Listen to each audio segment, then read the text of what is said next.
Kylie wrote her own speech, and the title of her speech is "You are your own competition." You are your own competition. Ladies and gentlemen, let's put our hands together for Kylie. Kylie. You are your own competition. Good afternoon, everyone.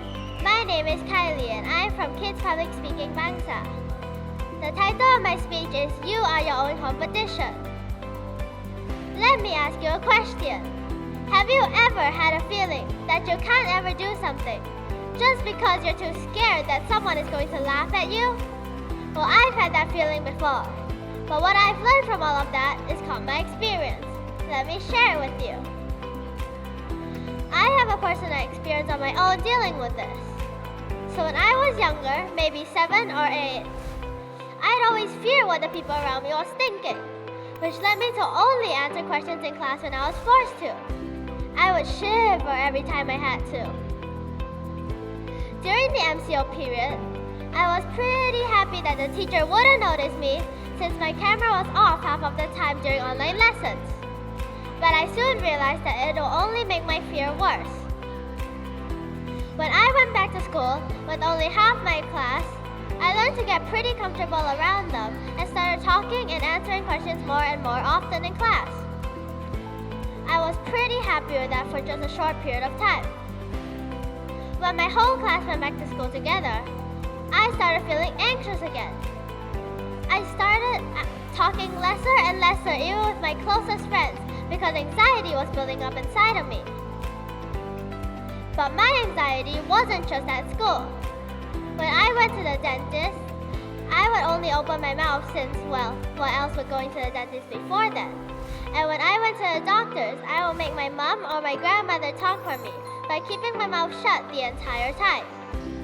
And whenever I met new people, I would make sure to hide behind the shadows of my friends just because I was too scared to talk to them.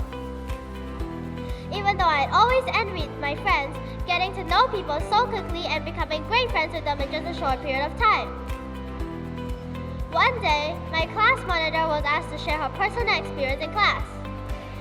She told us that she used to be a shy kid too, but ever since becoming the monitor, she realized that if she can't participate more in class, no one would ever respect her. After taking that as a motivation, I started to think about what she had said.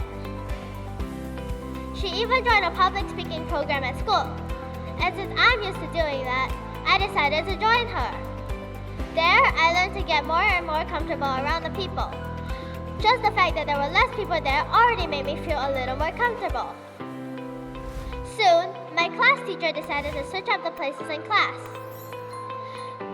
My brain was telling me, what if I don't know these people? What if I embarrass myself? All of these thoughts ran through my head. Kylie, my teacher called out, and I snapped out of it back into reality. You'll be seated here, my teacher said as I gulped down my saliva in embarrassment and went to my seat. Thank God, I was seated next to 2 people I actually know. One of them was one of the smarter kids. You'll always see him talking to the teachers. I wanted that. I wanted to be able to express myself without worrying or caring about what other people thought.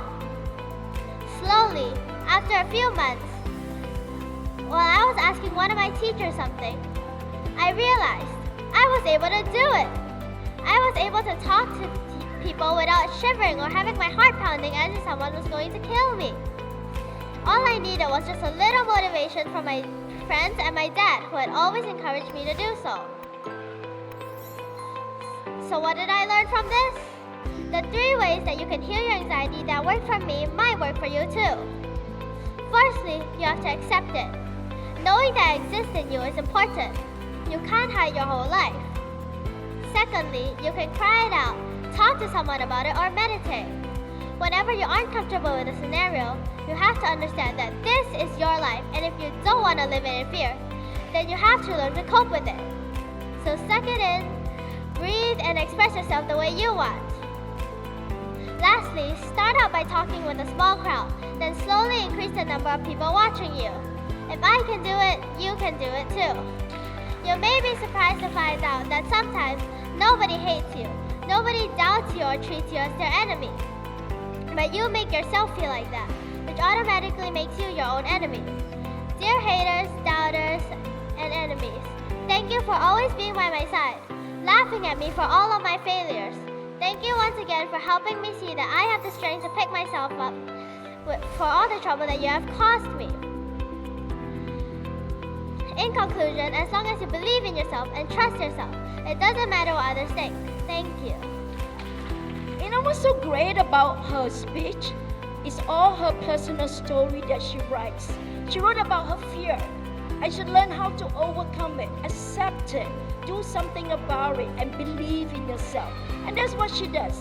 Now, it doesn't mean the next speech she gives, she's not going to be scared. She will continue to be scared. But as she continues doing it, she's going to be so confident one day and be able to come on stage anytime and speak anytime.